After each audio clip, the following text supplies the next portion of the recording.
USAA knows dynamic duos can save the day, like superheroes and sidekicks or auto and home insurance. With USAA, you can bundle your auto and home and save up to 10%.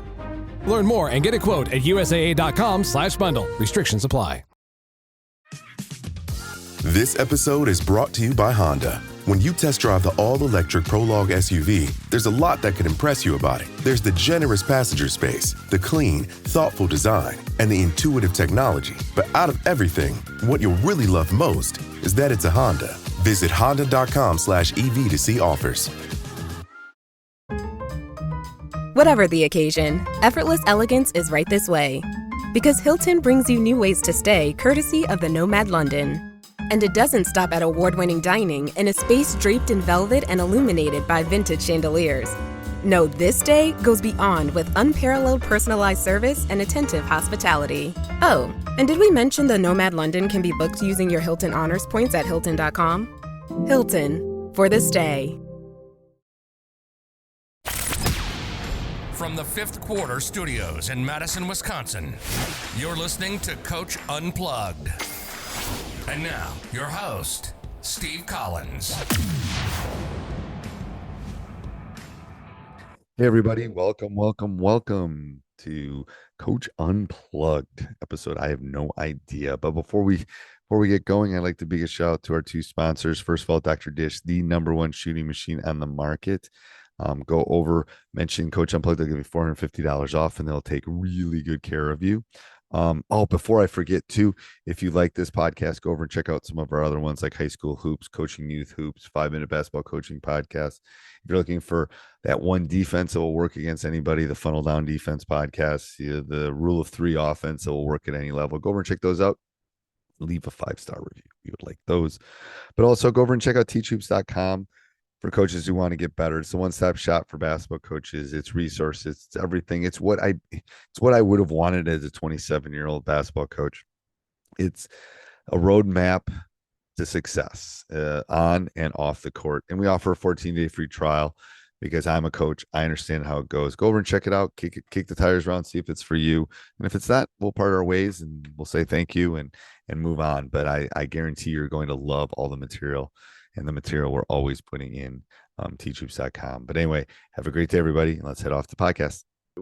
So I think that's a hard transformation. It took me a while to get out of that mode of you're not a player anymore. Now you're a coach. Right. Yeah. Like I said, I was right around 24, I suppose. So, I had like 3 or 4 seniors. I'm only 6 years older than them, you know? And it's like, okay, listen to me and let me lead you. And I'm saying all the right things. I think I'm saying all the right things. I think I believe the stuff that I was preaching to them. And like I said, I don't think anything is done in malice or, with detriment to the kids on purpose or anything like that. But you're right. Like, here you go. You run this entire program. Be in charge of all this money.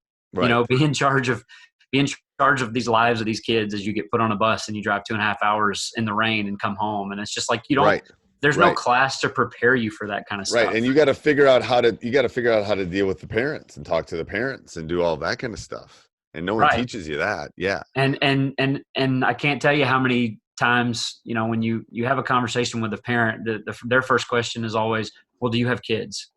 And it's like, well, no, I don't. But it's like, well, I don't think that justifies me to not be able to coach your kids or this or that. And then you become a parent and it's like, oh, wow. The parents have a clue because they're looking at their kid through a different lens than you are, right? Because that's their baby. And, so now I kind of look at my little daughter and I'm like, okay, well, having her has helped me figure out what kind of coach and teacher I want to be. But at the same time, being a coach and a teacher and dealing with parents and kids has also showed me what kind of a parent I want to be or don't want to be. And I think those things can go hand in hand where you kind of sit there and figure out like, okay, I see this situation kind of on the outside, like this is how I would want to handle it if I'm the parent in this situation or vice versa. Or when my kid gets in the car with me after a game and she's upset, this is how I feel like I need to handle this because I don't want to,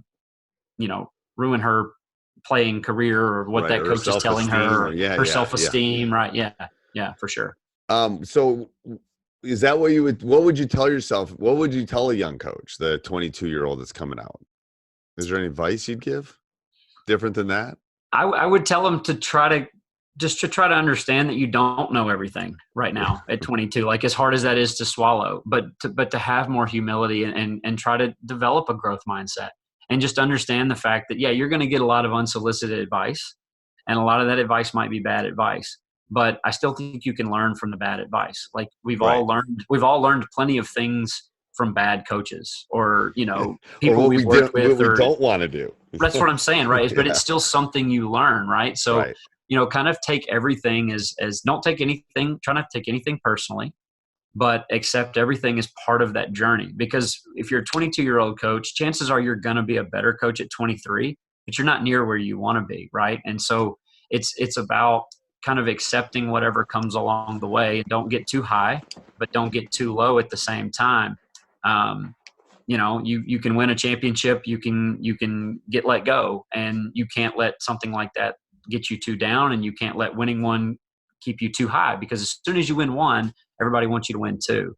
And the minute you don't win two, you're back down on the bottom again. Right. You're always like, I just grabbed something too that I was reading today. I don't remember. I want to say it was New York Times, might have been the Washington Post, but it was basically redefining success, adopt the journey mindset to move forward. So there's basically been these studies, I think it was published in August, about, and I've learned this over time, you can't define your success by a ring or a gold ball. Right. Otherwise, you're going to wish your life away and you're going to miss the journey. And they've done all these studies about it. It's really about the journey. I mean, that's what life is, to be honest with you. Being a parent is, I got one that's going to be leaving the house. It's like, you snap your finger and it's over, but it's been about that. It's been that journey along the way. So that journey mindset, it's the first time I had heard someone actually put it in writing, but it's like, yes, it's like, so it's kind of like the, process oriented, I guess, and process over progress, right? Or progress over perfection.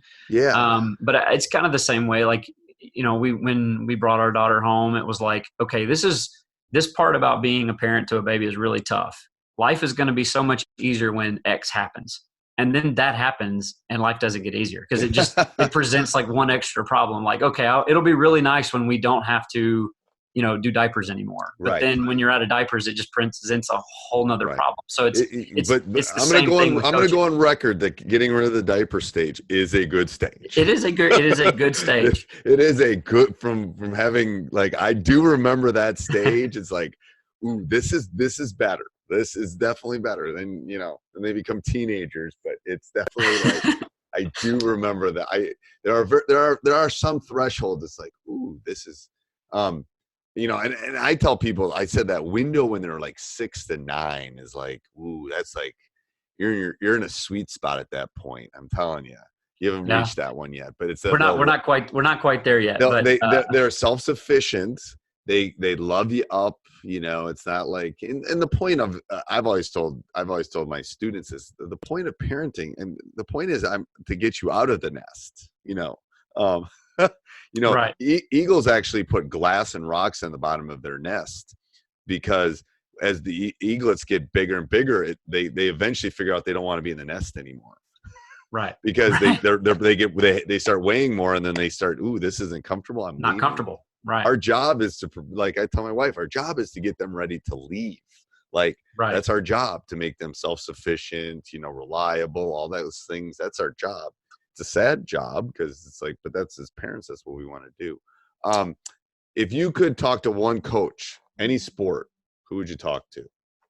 Oh, wow. I love that one. Wow. I always love it. I throw everybody that question.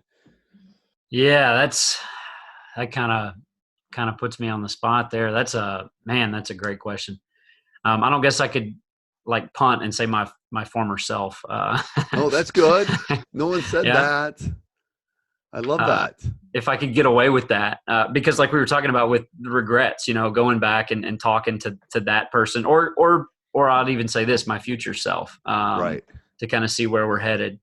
That might no. I think leave that. That's like might be the one of the best answers. That's a great answer. Do you have any superstitions? Well, to steal from Michael Scott from The Office, I'm not superstitious, but I am a little stitious. Um, Okay, you like The Office. Where's you see yeah. my Dwight I see the thing. Dwight doll. Yeah. Yeah. So yeah, I was always one of those where, like, if I, hit 4 threes in a game, like I want to wear the same socks, that kind of stuff. And these last 2 years during our successful runs, it was like, something would happen and we would win and we would just kind of keep it going. Now, the reason we were winning is because we were talented, but I found myself getting like in these routines that, I did not want to break, because if we were going to get beat, it wasn't going to be because I didn't do what I was supposed to do. So like I had my game sheet, my game note sheet that I had pregame every game, and I made sure that, the same types of information was on there. I went through kind of my mental reps. I wanted to scout the same way.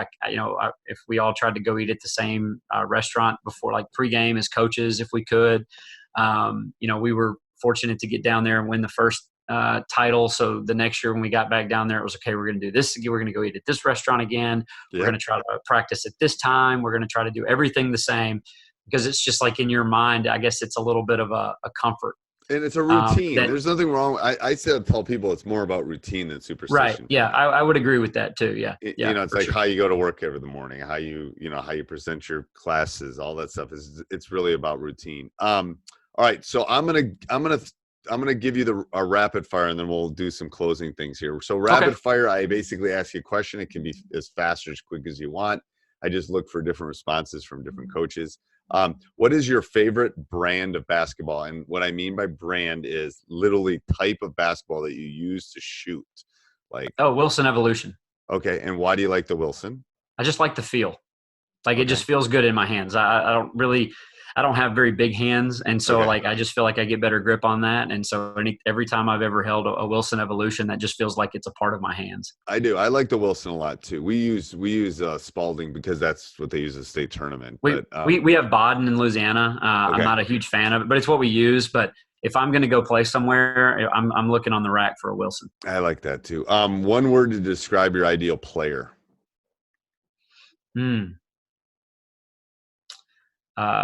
A teammate. Ooh, I like that. That might be the first one that said that. You go to any sporting event in the entire world, what would it be and why? Entire sporting event. I've never been to the Kentucky Derby. Oh, and I grew up loving horse racing, so I think I would love to go watch. I've never said this. I learned, my parents taught me how to read at the horse track. Actually, I think I'm convinced. My dad taught me. I mean, I think part of my math brain came from reading the form when I was little at Arlington, which is outside of Chicago. Favorite pregame meal. Well, the last 2 years, it's been the barbecue nachos at Brister's in Ruston, Louisiana, because that's where we would go just about every game, every important game, and I would always get the brisket barbecue nachos. Wow, Southern barbecue is good. I was at a clinic outside of Georgia, and it was like we got some good. It's like barbecue. It was exceptional. Let me tell you. Phenomenal. Yeah, absolutely. Yeah. One skill not being taught today. I think we already kind of talked about this one, but I think one thing that lacks as far as like if we're going to go like fundamental skills is a huge lack of just shooting technique. Like I don't know if we could sit here and dissect on how you do it and if there's one way. And I'm not a huge technique kind of person. Like I don't think there's one way of doing it, but when it comes down to like the confidence part of shooting and getting. Like, I think that's the biggest part of shooting. I don't think kids are, I mean, my son can shoot. I mean, legit, like he'll be the last one he'd come in here and say, you never compliment me. He can legit, he can shoot. He has a green light from the international line if he's open. Right. Legit. Like I think he can play college basketball. I mean, there's some people, he's 6'1" and he's not super quick, but he can shoot the ball. And the only reason he can do that is because he has probably shot more shots than anybody in our county or parish. Right. That's it. I mean, his form's really good and we've broke it down, but I don't think kids shoot like they used to shoot. That's what I think. That's how kind of I would amend my answer, is not like shooting, but working on your shooting, like taking the reps. Because I was the same way. I'm like barely under 5'11", but I was this tall in like 6th grade, 7th grade. So I was a post player. All of a sudden, I'm a sophomore. Everybody's 6'4". I can't dribble the ball because I was never allowed to, because I was a post player. Right. And all of a sudden, it was like, well, if I'm going to play, what am I going to do? And so I had to learn how to shoot. And I took charges and made threes and free throws. And, and it was just the only way I learned how to do that. I did it on my own. I didn't have a skills coach or somebody telling me like, this is where my thumb should be and this and that. Right. I got in a gym and I figured it out. And I shot every day. Every Absolutely. day. I mean, I just don't think I used to do it to relax. Like, where's Steve? Where's Steve? Oh, he's out back shooting. Well, I'm shooting because no one's bothering me. It's kind of my time. I don't think kids do that anymore. I mean, I'm sounding like the guy, get off my porch. I'm sounding like dad. But I don't see it. I just don't. No. And they have more tools than we did too, with the dish, all that stuff. But it's like, I just don't think they're spending. It's really about repetition. They'll get in the weight room. Yeah, and this might be a little bit of a romanticization, but like it's me in the driveway at night with that one little light on the garage that you can barely see the rim. Right. And you're out there and mom's yelling at you to come in, and it's just, you're like, I'm going to shoot for 30 more minutes. It's kind of a cool Christmas evening. We're sounding like old men. We're sounding like raunchy old men. But I had a driveway literally, and I can shoot corner threes. I still can shoot them because our driveway was flat and then it went down. Like it was flat. So if you shot in the baseline corner, you were shooting uphill. Mm-hmm. Like, and I shot that shot thousands and thousands and thousands of times. Yeah, I mean, I don't know. Old school. I'm much older than you. Like, I had boombox and the big jug of water and all that kind of stuff. What's one thing you do to relax, Coach? This might sound kind of funny, but I watch film. Really? Like, yeah.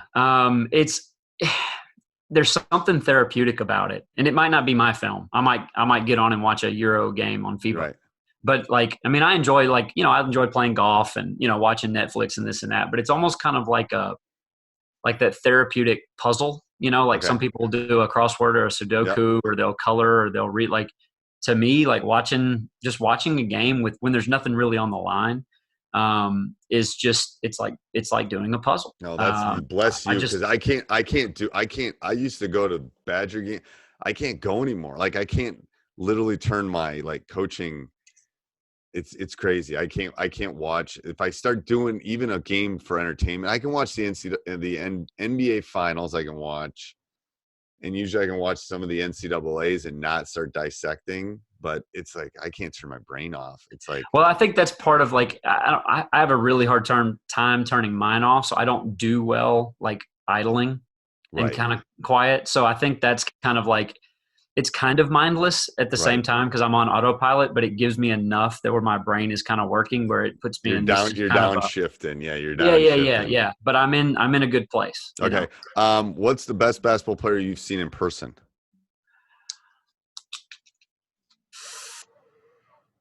As far as like just going to any game and like just spectating or like up close? You've seen, not on TV, in person. Best player you've seen in person. Well, best and then kind of favorite. I'm a Mavs fan, so I'm gonna say Dirk. Okay. So Wesley's one of my guys. I'll tell him he said that. Okay, next.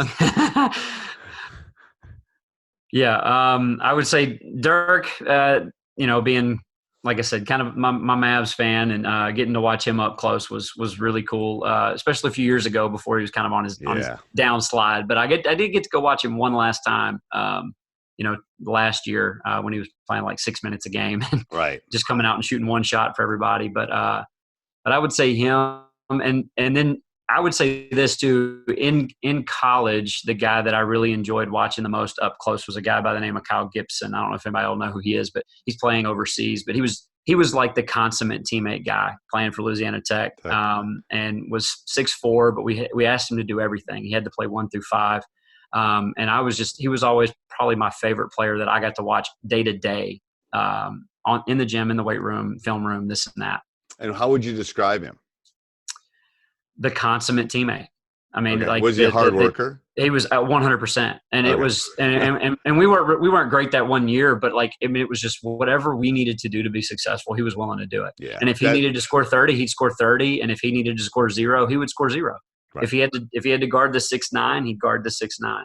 That's what I tell players and other people, that, you know, the reason Wesley has a career he's had in the NBA is not, there's probably 1,000 Wesleys walking around. For sure. He's going to outwork you. I'm telling you right now, he's going to outwork you, and he's going to be a great teammate. The two things you described literally describe Wesley. Like, and I think, like, even though some of that stuff is not fun, like, and I'm not saying he enjoyed every workout. I'm not saying that he wanted to be, like, we all have days, but it was just like, it didn't matter. Like, he was that guy no matter what. And it was, if it was a 2-hour film session into an hour weight session, into pre-practice to practice to post-practice to this and that, like, he was the best we had. Yeah. And that's why they're the best in the world, to be honest with you. That's what separates. It's that, you know, what's best player of all time?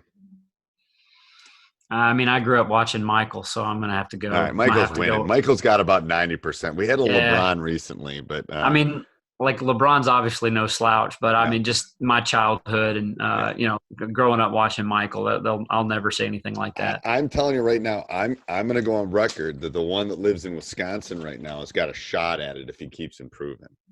Yeah, I think so. He's the freak. I mean, he's just like, there's just something special about, I mean, from what I've heard, just a workhorse, workhorse. And he's got that body that just, like, that's what they're looking for right now. That long, multiple position.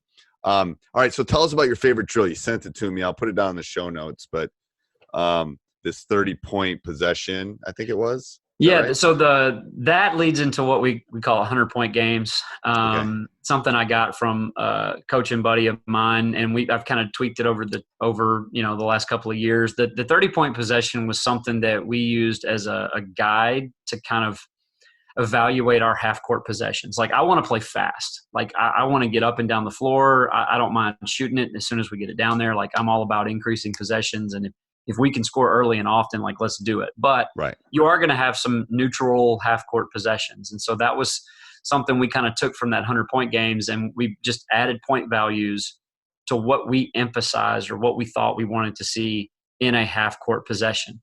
So, like, in my mind, like, the anatomy of our perfect half-court possession might be the exchange of the ball, you know, whether it be a pass or a dribble handoff, change sides of the floor, get it in the paint, kick it out, and then maybe there's an extra, you know, to the next guy on the wing or whatever. And it was just, if we got those things in a half-court possession. Are you saying you're trying to get 30 points on a possession, or you're just trying to get – What we kind of came up with, and again, this is not hard and fast, but if you have, like, a couple of passes, you change sides of the floor, you hit the paint, you kick it, you get an extra, and you take an open three, that's going to get you to that 30-point mark. Okay. And so it doesn't necessarily involve running a complicated set. You don't have to have, like, we're not saying, like, pass it 5 times or set 2 back screens or, you know, change the sides of the floor 3 times before we can shoot it. It wasn't a set of rules to say we have to do this before we can take a shot. Like, we want the best open look we can get as soon as we can. But what I watched from watching all the film was that if those things happened, chances are we were getting a really, really good look. And again, that's in the context of a 5-on-5 neutral half-court possession. So we're not in transition. Meaning this is non-transition. Right. We're not in transition. Like, we need to create something here. Okay. And kick out, you mean drive and kick? Drive and kick. And then the extra would be, like, I guess some people would call it a 1 more or something like that. Yeah, so we always had the corner and the 0 and the 45, the corner and the wing occupied. So whoever that was kicked to, you know, chances are the other guy was going to be getting the shot because you're beating a rotating defense at that point. Okay, and then what do you mean by 100-point game then? So that is where we would put zeros on the clock. You know, one team would have the ball, one team would be on defense, and the first team to get to 100 points won the game. So we would count all of those things. And it was kind of difficult to do. You had to get used to it. But I'm sitting over there on the side counting out, you know, every paint touch is 5 points. And so we would count up what they got in that possession. And we would tweak it, like make it, take it. If you scored, you get to keep it. Right. So you could, I mean, very reasonably could score 50, 60 points in one possession. Right. Because if you got an offensive rebound, we might reward you with 5 extra points, and then you get to keep playing, right? So it was just about getting them to move the basketball, move themselves, share the basketball. Don't take a bad pull up or off one dribble that we would consider not to be a 9 on our shot rate chart. Like, how do we create the best look possible? And instead of coming up with a bunch of rules like pass it 10 times or set 2 back screens or we want 3 dribble handoffs, like we don't know how we're going to get it. There's no predetermined how we get it in the paint. I mean, it might be my guard is quicker than you, so I just beat you off the dribble and I'm in the paint, and that's great. And we'll take that. And sometimes, yes, like when I talk to coaches about this, sometimes they're like, well, what if my guy beats him off the dribble and he scores a layup? I'm like, well, that's great. That's awesome. But that's happening, once a game. Maybe. And what I love about this too, and I'll put it, like I said, I'll put it in the show notes. What I love about it, and I do something we call ours cutthroat, but it's this, you basically, whatever you think you need to work on and emphasize, give them points to it. Sure. That's basically it. Like, I'm a big offensive rebound guy. You go get an offensive rebound, that'd be worth a lot, my 30 points. Right. You might give them 10 or 15 points. For I give them like you take a charge or something. So it's whatever you emphasize is what they're going to do. Right. And I love that. I mean, and that's why, like in here, like the passes and like what we would call exchanges, those were only worth 1 point. Like, because what happens is like the second string gets out there and they're like, oh, we'll just hand the ball back and forth to each other 10 times and get 10 points. Right. And it's like, well, then you turned it over. Like, what if you want 30 points? If you can get the ball in the paint, kick it out, get an open 3, you're going to get to 25 or 30 points. And it wasn't so much about the end result either. Like, you're only getting 2 points for a made bucket. You're only getting 3 for the 3. So it's not so much about did the ball go in or not. And then the really, what I think was truly valuable about this was, let's say your point guard, breaks a guy off the dribble, gets it into the paint and kicks it to the corner. Well, he is responsible for, 10 to 15 points right there. Right. And the guy that he kicks it to doesn't shoot it. They make the extra. And the second guy is the one that actually hits the 3. Your point guard gets no assist. He gets no bucket. He gets no credit. But he was solely responsible for the first 15 of those 30 points. Right. And it was a way to honor him and, value the fact that he had done all the work and set that up. So like the kid that actually made the bucket, he's only responsible for the 3 points and the open shot. But the point guard, and that was a way to, again, just kind of show everybody like, you might not be the one that got that particular play in the stat sheet, but if we don't score without those 15 points of you beating your guy, getting to the other side of the floor, hitting the paint, finding the open guy, where does that decision-making come from? Like, how do you value the stuff that's never going to show up in a stat sheet? Right.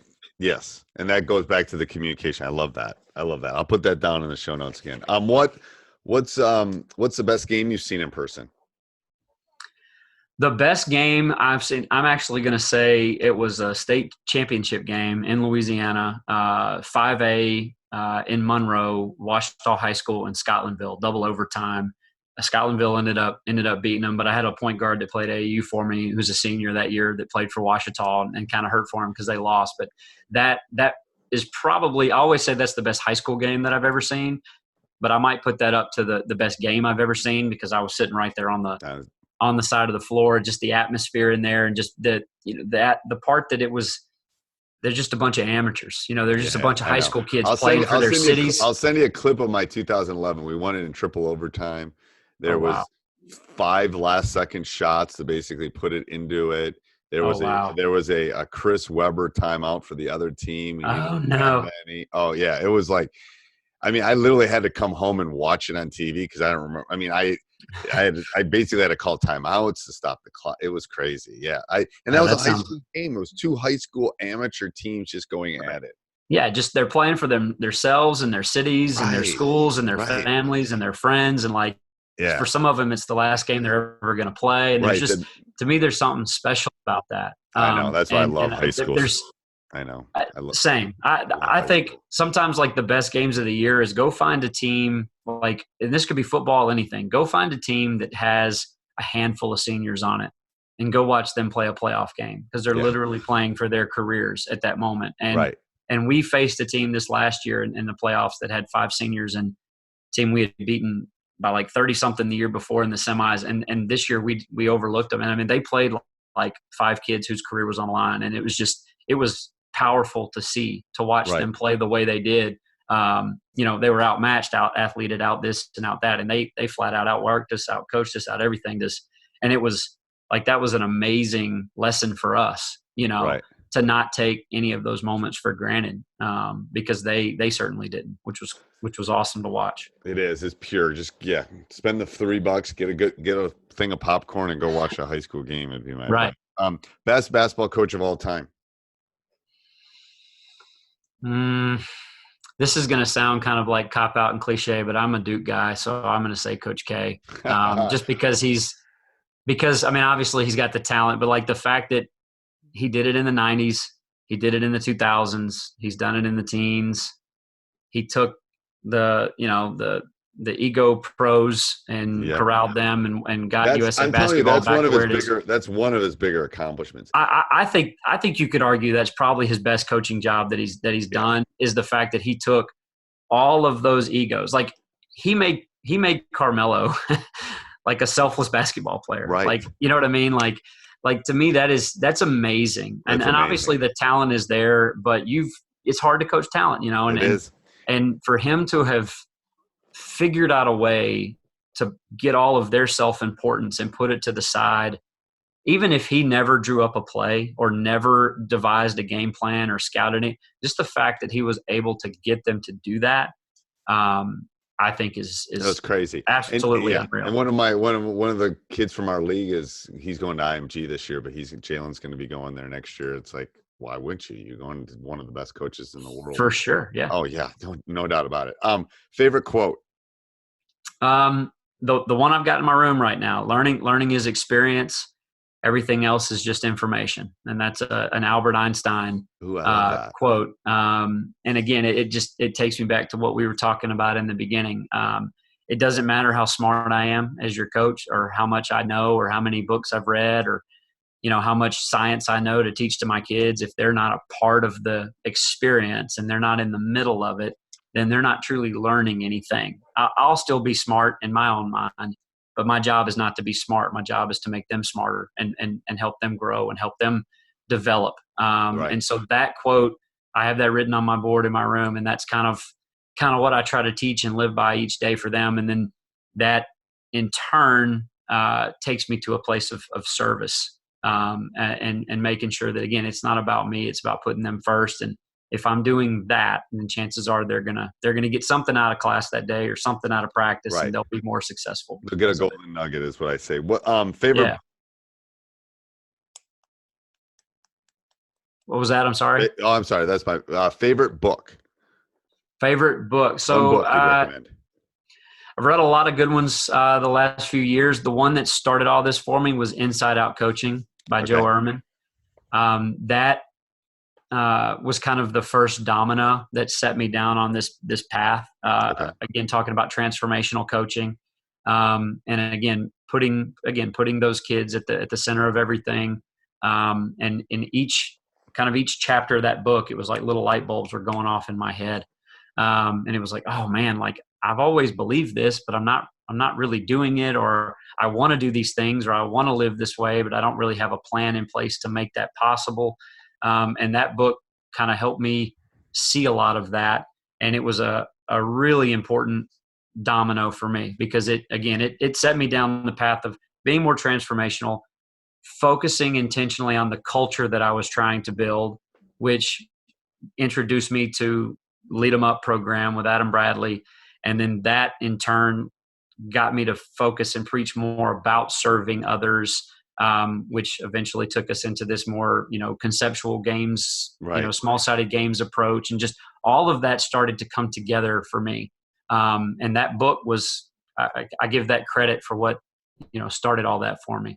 Okay. So I'll put that down so people can find that too. All right. So a parting word for a young coach or someone listening to this podcast, what would be your parting words, Coach?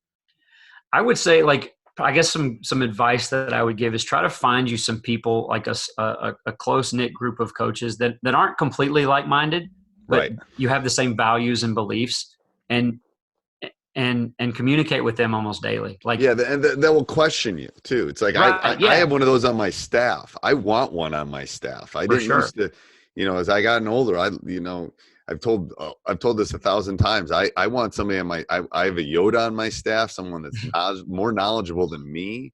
I have someone on my staff that's going to question me. I want that. Like, it's like you got to find that group, that mastermind group. It's very important for. Yeah. I love what growth. I love what you just said there. Cause that was, I think, the problem I had at 24. I was the smartest guy on my bench for the 7 years I was there. And that's not a compliment. Like, that's not a good thing. You don't want to be. So as a young coach, like, don't be the smartest person in the room. So find a new room. If that's the case, like, and find other loyal. people. Loyal is good. Loyal is good. Right. I would agree with that too. Absolutely. You want loyal. So loyal, if you got to pick, loyal is really important, especially, at the younger ages. I think I don't worry about, I know the people around me are going to be loyal at this point, but I think that's important. All right. Yeah. Well, thank you, Coach, for taking a Sunday and doing this. I'm sure you got grading to do too. You know it. All right. Thanks. I really appreciate it. It was a lot of fun. Soon. We'll talk soon. Thanks for having me on. Yep. Bye-bye. Bye.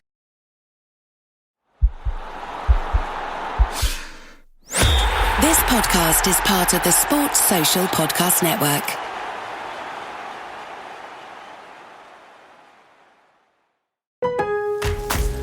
Memorial Day doorbuster deals are here at Lowe's. Right now, Rewards members save $80 on the Master Forge 4-burner gas grill, now just $149. Plus, Rewards members save $900 on the Lowe's exclusive Hisense French door refrigerator, now only $999. Lowe's, we help, you save. Valid through 5/26. Selection varies by location. While supplies last. See Lowe's.com for more details. Program subject to terms and conditions. Details at Lowe's.com/terms. Subject to change.